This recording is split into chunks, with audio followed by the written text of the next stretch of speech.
নমস্কার বন্ধুরা, চলে এলাম আজকে আবার টেস্টি টিপস ফুড চ্যানেলে। তো আপনাদের সামনে আবার একটা রেসিপি নিয়ে। তো আজকে আমি একটা বাঁধাকপির নতুন আইটেম করব। তো আইটেমটা কি হবে সেটা হচ্ছে কিনা যে সাদা তিল দিয়ে বানাবো। সাদা তিল দিয়ে বড়া করে তারপরে সেটা রসা রসা একটা খাবার বানাবো। তো দেখতে থাকুন, সম্পূর্ণ নিজস্ব ভাবে তৈরি করার চেষ্টা করব, নিজের ভাবে ভেবে করছি। তো দেখুন কিভাবে রেসিপিটা আপনার সাথে শেয়ার করি। তো এখানে দেখতে পাচ্ছেন, এখানে এই যে রয়েছে সাদা তিল আছে। এইটারই আমি এক বাটি সাদা তিল, এটা দেখানোর জন্য আমি এনেছি।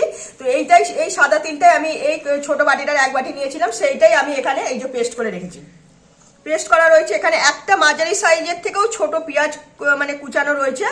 সঙ্গে এখানে বাঁধাকপি আছে, অল্প একটু বাঁধাকপি, একটা ছোট্ট আলু দিয়ে নুন দিয়ে শুধু ভাপ দিয়ে রেখে দিয়েছি, হাফ সেদ্ধ করে রেখেছি, যাতে এর সঙ্গে মাখলে পরে একদম পুরো ঠিকঠাক হয়ে যাবে। আর তার মধ্যে এর মধ্যে অল্প করে একটু আমি ধনেপাতা দিয়ে দিলাম সামান্য। এবার যা যা মশলা দিচ্ছি তো আপনাদের দেখাতে থাকছি। পরিমাণ মতো অল্প একটু নুন দেবো, কারণ বাঁধাকপিতে আমি নুন দিয়েই সেদ্ধ করেছি, তো তার জন্য। আর অল্প করে একটু ঝালের জন্য আমি কাঁচা লঙ্কাও ব্যবহার করব, তো তার জন্য আমি অল্প করে একটু ঝালের জন্য গুঁড়ো লঙ্কাও দিলাম। আর অল্প একটু হলুদের গুঁড়ো, সঙ্গে দেব অল্প একটু কালো জিরে দিয়ে দিলাম, যেহেতু এটা এরকম শুধু বড়া খেতেও ভালো লাগবে, আর যদি এইভাবে খাওয়া যায় এটাও খেতে ভালো লাগবে। তো এখানে এই যে বেসন রাখা রয়েছে, বেসন দিয়েই এই সব কিছু দিয়ে আমি এটা মেখে নেব। তো এটা এই বাঁধাকপিটা পুরোই ঢেলে দেবো। মাখলে পরে একদম অল্পই হয়ে যাবে, বেশি লাগবে না। তো এইটা দিয়ে আগে ফার্স্ট এই যে তিল যে পেস্টটা করেছি সেইটা দিয়ে মেখে নিই, তারপরে যতটুকু বেসন লাগবে ততটাই দেবো, বেশি কিন্তু বেসন দেবো না, তাহলে তিলের টেস্টটা নষ্ট হয়ে যাবে।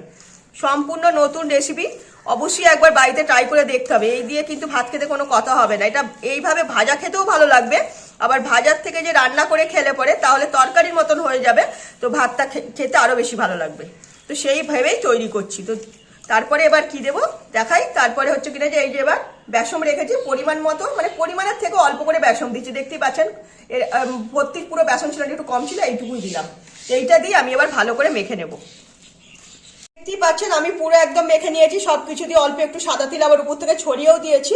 তো এদিকে কড়াইতে তেলও গরম হয়ে গেছে, তেল ধোয়া উঠছে। তো এর মধ্যে এবার বড়ার আকারে ভেজে নেব।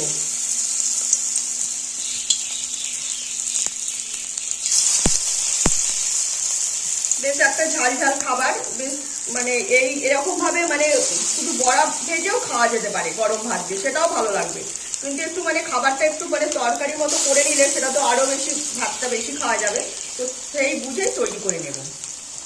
তো আমি পেঁয়াজ দিলাম, আপনারা পেঁয়াজটা যদি না দেন, না দিতে পারেন, তাহলে পরে নিরামিষের দিন, এই নিয়ে কোনো কথা হবে না। এইভাবে পেঁয়াজ ছাড়াও করা যেতে পারে। এইভাবে পুরো বড়াগুলো এইভাবে ছাড়বো, ছেড়ে লাল করে ভেজে তুলে নেব।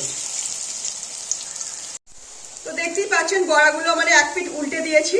তো এই দিকটাও একটু ধৈর্য ধরে ভাজতে হবে, যাতে ভেতরটা কাঁচা না থাকে।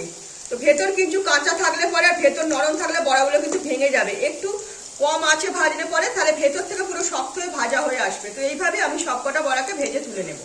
দেখতেই পাচ্ছেন আমি সবকটা বড়া একদম লাল লাল করে ভেজে তুলে নিয়েছি, যাতে ভেতরে নরম না থাকে। তো সেই বুঝেই ভাজতে হবে, একটু ধৈর্য ধরে ভাজতে হবে। তো সব বড়া ভেজে তুলে রেখেছি। তো এবার আমি কড়াইতে আবার একটু তেল দিয়ে দিয়েছি।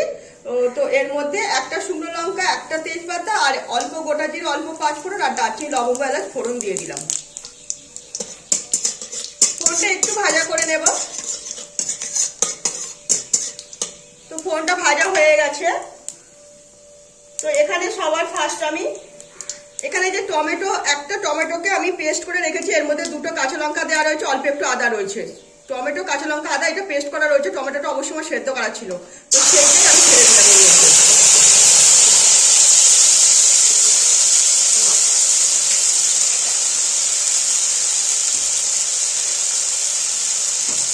এবার এর মধ্যে আমি এক এক করে সব রকম মশলা দিয়ে দেবো।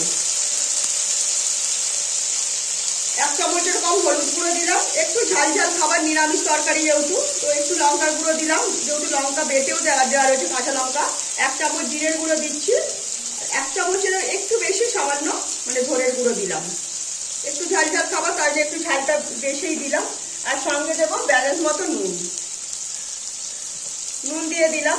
তো এইটাই আমি ভালো করে একটু কষিয়ে নেবো সবার ফার্স্ট। আর অল্প একটু এর মধ্যে আমি চিনিও দেবো সামান্য। একটু ঝাল ঝাল মিষ্টি মিষ্টি খাবার, তো তার জন্য অল্প একটু ব্যালেন্সটা ঠিক রাখার জন্য চিনিটা দিলাম। এর মধ্যে অল্প করে একটু ভাজা মশলাও দিয়ে দিলাম। এই যে বাঁধাকপির বড়াটা যে বানালাম, তিল মেশানো যে বড়া, এতে কিন্তু আর বাঁধাকপির সেরকম গন্ধ থাকবে না, তিলেরই গন্ধটা আপনারা পাবেন। তো সেই বুঝেই কিন্তু খাবারটা তৈরি করতে হবে। তো একটু মশলাটা কষিয়ে নিয়ে এর মধ্যে আমি এবার জল ঢেলে দেবো। তো দেখতেই পাচ্ছেন আমার মশলাটা কষানো হয়ে গেছে, তেল ছেড়ে এসছে। তো এর মধ্যে আমি এবার জল দিয়ে দেবো, মানে অল্প করে গ্রেভি থাকবে, যাতে শুধু বড়াগুলো মানে একটু ডুবতে পারবে, তো সেই বুঝেই, বেশি কিন্তু জল দিলে হবে না। এই গ্রেভিটাই একটু আমি ফুটতে দেবো, তারপরে এর মধ্যে বড়াগুলো ছাড়বো। তো এর মধ্যে আমি কাঁচা লঙ্কাটা দিয়ে দিলাম, সামান্য একটু ধনেপাতা সেটাও দিয়ে দিলাম, না দিলে নাও দিতে পারেন, তাতে কোনো অসুবিধা নেই। একটু ফুটলে তারপরে বড়াগুলো এর মধ্যে ছেড়ে দেবো। তো দেখতেই পাচ্ছেন গ্রেভিটা আমার ভালো মতো ফুটছে। তো এর মধ্যে আমি অল্প করে একটু গরম মশলা দিয়ে দিলাম, একদম সামান্য।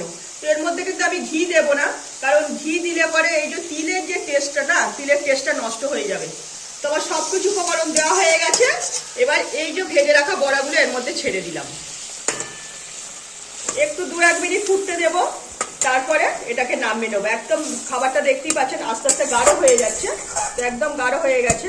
তো এইটাই 1-2 মিনিট ফুটবে, তারপরেই নামিয়ে দেবো। তো দেখলেন ঘরে থাকা উপকরণ দিয়ে একদম মানে বাঁধাকপির একটা অন্যরকম স্বাদের মানে খাবার বানালাম। তো সঙ্গে আমি সাদা তিল মিশিয়েছি এই কারণে, বাঁধাকপির আর কোনো টেস্ট থাকবে না সেরকম, বাঁধাকপিটা মুখে লাগবে কিন্তু টেস্ট পাবেন না, টেস্টটা কিন্তু সাদা তিলেরই থাকবে। তো সম্পূর্ণ একদম বাঁধাকপি দিয়ে, সাদা তিল দিয়ে, পেঁয়াজ দিয়ে সম্পূর্ণ বড়াটা যেভাবে তৈরি করলাম এইভাবেই কিন্তু তৈরি করতে হবে। তো করে একদম আমি আলু ছাড়া, আপনারা এতে পারলে আলুও দিতে পারেন, তো আলু ছাড়াই খেতে কিন্তু বেশি ভালো লাগবে, তবেই এর টেস্টটা বোঝা যাবে। এই যে হালকা গ্রেভি রয়েছে, এই গ্রেভি দিয়ে গরম ভাত দিয়ে খেতে কোনো কথা হবে না। তো অবশ্যই বাড়িতে একবার এইভাবে ট্রাই করতে হবে, যে আমার রেসিপিটা সম্পূর্ণ আমার মতো, মানে আমি নিজে থেকে ভেবে রেসিপিটা তৈরি করলাম। বাঁধাকপি তো অনেক রকম ভাবে খেয়েছি, অনেক রেসিপি আমার দেওয়া হয়ে গেছে, তাই জন্য আজকে বাঁধাকপির একটা নতুন রেসিপি আপনাদের সাথে শেয়ার করলাম, যাতে এই দিয়ে ভাত খেতে কোনো কথা হবে না। তো রেসিপিটা একবার বাড়িতে অবশ্যই এইভাবে ট্রাই করে দেখতে হবে। আর নিরামিষের দিন কিন্তু পেঁয়াজটা দেবেন না, পেঁয়াজটা না দিলেই পুরো নিরামিষের দিনও এই দিয়ে ভাত খাওয়া যাবে। তো ভালো লাগলে লাইক, শেয়ার, কমেন্ট, সাবস্ক্রাইব করুন আমার চ্যানেলটাকে। তো আজকের মতো আমার রেসিপি এখানেই শেষ করলাম, সবাই ভালো থাকবেন।